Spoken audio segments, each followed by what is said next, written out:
Jæja, þá erum við öll saman komin hérna, systkinin, ásamt mökum. Og við vitum náttúrulega öll hvað liggur fyrir. Það er vandamálið, hvað á að gera við afa. Já, aumingjakallinn, hann verður bara alltaf ruglaður og ruglaður eftir að amma dó. Við erum í smá vanda núna. Það eru bara 2 leiðir færar. Annarkvort að eitthvert okkar taki hann að sér, eða þá að setja hann á elliheimili.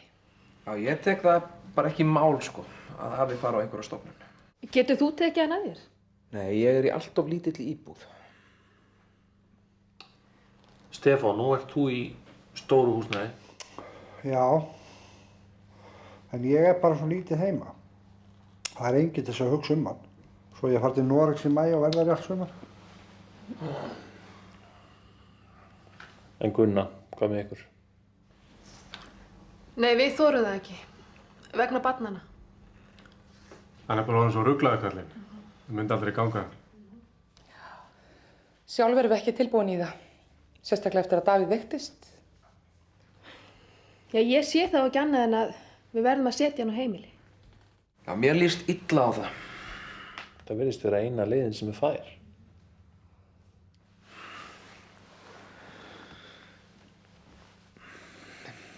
Ég er kannski með hugmynd sem að gæti hentað okkur. Já.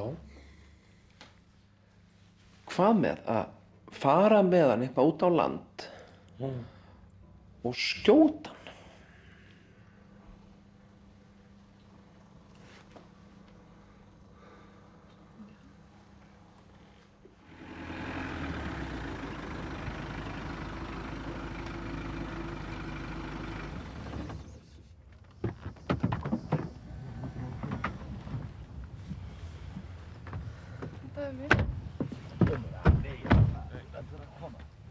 Hvar á ég svo að vera?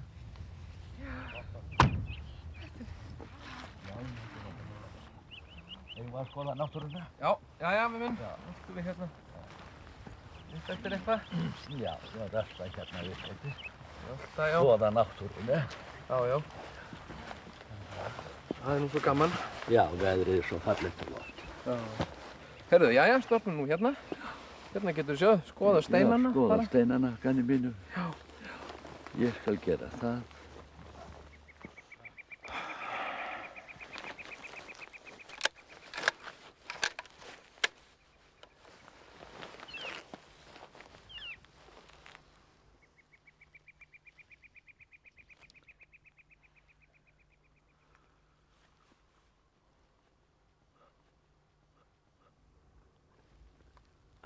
En að setja hann bara á elliheimili.